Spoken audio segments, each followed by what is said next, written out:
Let us continue yung ating mga sinusolve na problem.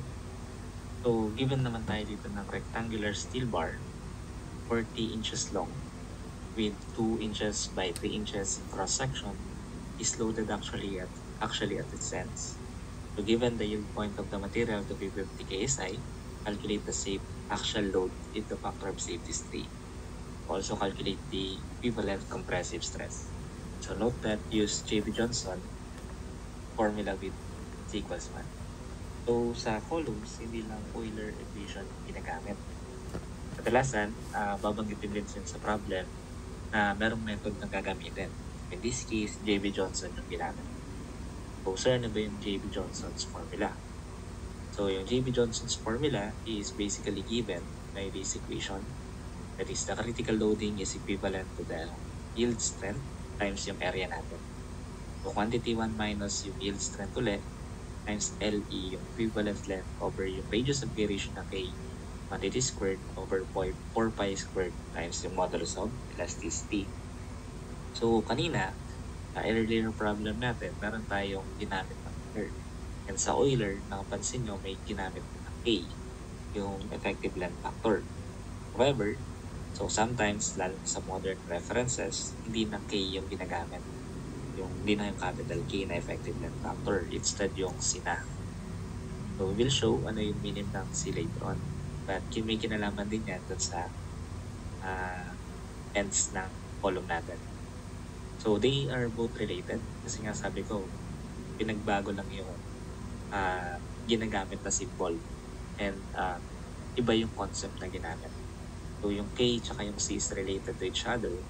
So, sir, kailangan ko matandaan yung A to yung both K and C. So actually hindi, kasi meron tayong relation between K and C. So yung C na coefficient, yung natawag na N coefficient, is equivalent to 1 over K squared.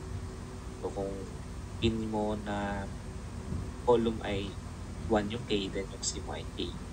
Pag sinubstitute mo dito yung 1 sa C, pag sinip-solve natin yan, sabi nga natin yung C is what we call the N coefficient, then we will get a value of 1 na K. So, doon ang galing yun. So, similarly, kung pwede nyo rin i-try, you can also find na pag sinubstitute nyo yung value ng K na 2, makukuha nyo yung value ng C dito na 0.25. Ganun din, pag ginawa nyo namang 0.5 yung K, then we will get yung value na 4 para sa C. And sa pin and fix, that's 0.707, makukuha nyo yung value ng okay, so dun sa problem, kung titignan mo yung ating equation, meron tayong yield strength na given, that is 50 KSI. Meron tayong area na makukuha, that is basically yung 2 inches times 3 inches natin, yung area natin. And meron tayo dito pi, kasi basically that is constant. Yung E naman natin pag hindi given, we assume na constant yan. So since yung material ay steel, familiar tayo sa value ng E na yun, yung modulus of elasticity. So, ang problema lang natin to solve this problem is yung dalawa. Yung effective length tsaka yung radius of gyration natin. So, we know that the effective length is equivalent sa K, yung constant natin for our effective length factor, times yung L natin. However, since na-compute na natin, kapag yung N coefficient mo, yung C mo ay 1, we solve that yung K mo then ay equals to 1. Pag sinubstitute mo yung dito, 1 times yung length na 40, you would get yung length na 40 inches. So, kung meron ka ng LE, yung kulang na lang natin yung K, yung radius of gyration. Sara na yung K natin. So, earlier, yung problem natin is ang cross-section niya ay circle. So, in this time naman, rectangle naman yung ating figure. So, kapag rectangle yan, hindi na pareho yung ginagamit natin for circle. Kasi pag rectangle, meron tayong dalawang A. Isang KX at isang KY. Kapag KX, that is equivalent to 1 so square root of 1 over Kia pa rin. Rather, K equals square root of I over A. Pero dalawa na sila. Isang X tsaka isang Y. Kasi pag rectangle, di siya symmetric. So, Kx with respect to x-axis, that is equivalent to the square root of Ix over area. Sa Ky naman, that is equivalent to the square root of IY over A. So yung moment of inertia kasi natin, pag rectangle, magkaiba pag X tsaka magkaiba pag Y. So basically, yung IX is BH cube over 12 and yung IY is yun yung HP cube over 12. So yung familiar natin na BH cube with respect to x-axis yun. So ngayon, kung dalawa yung I natin, dalawa yung K, alin dyan yung gagamitin pag mga column. So pag column, which fail under backlink, ang gagamitin nyo syempre yung pinakamaliit. Ano yung meaning ng pinakamaliit sa...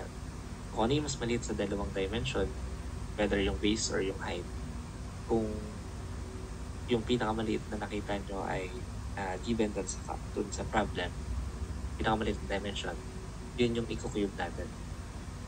Ulitin ko lang, kung sino yung pinakamaliit na dimension, yun yung naka-cube dun sa ating moment of inertia. So the reason for that is, pag mas maliit yung dimension mo, mas mataas yung tendency na mag-fail doon sa part na yun. So in this case, base times height, mas maliit yung base, then mas sa base siya mas mag-fail kaysa doon sa mas malaking dimension na height. So naka-raise siya ng 3. Ang gagamitin nga natin ay yung IY natin. So pag sinubstitute nyo dito, yung HP cube over 12 over your area. So this is rectangle base times height. We can see that we can cancel out yung H, yung isang B, yung B squared over 12, tapos square root. So square root ng B squared over 12, natitira doon ay B over square root. So since yung base is 2, then we can substitute that. And we can solve the value of KY. Okay, so kunin lang natin sa calculator yan. So basically, meron tayo dito 2 over square root of 12.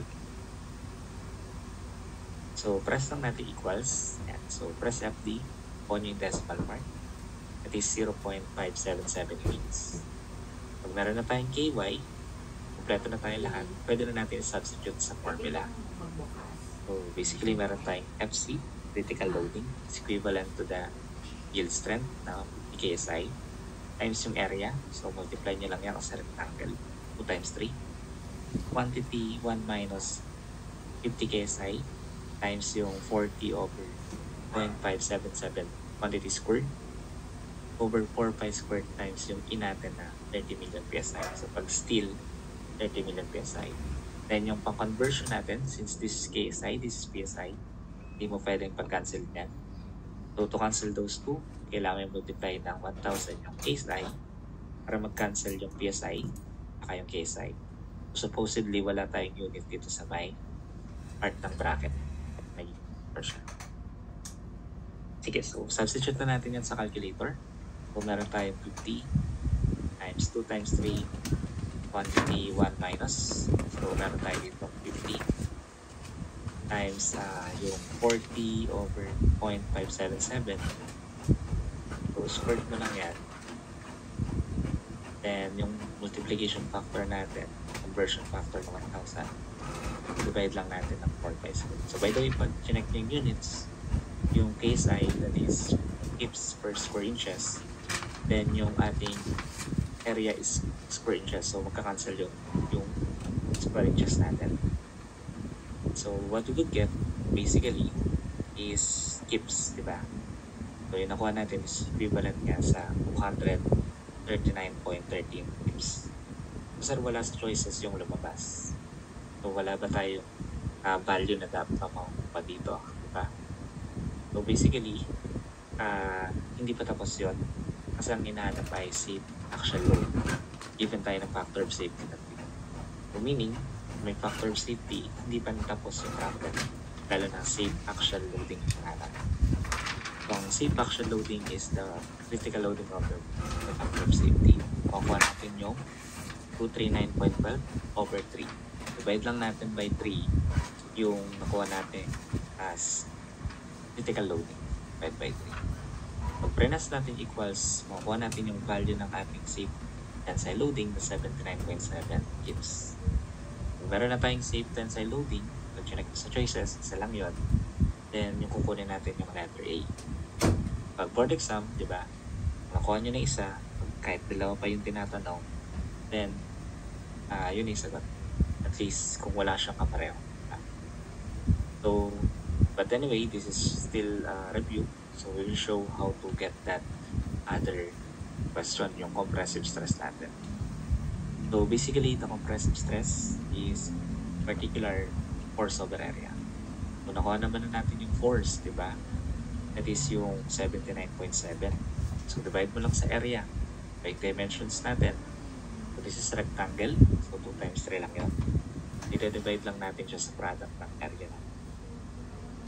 So meron tayong nakuhang loading. Divide lang natin sa area. Times 3. That is yung dimensions natin. So Kipps per square inches is KSI. Makuha natin is 13.3 KSI. So therefore, yung answer nga natin ay yung letter A natin.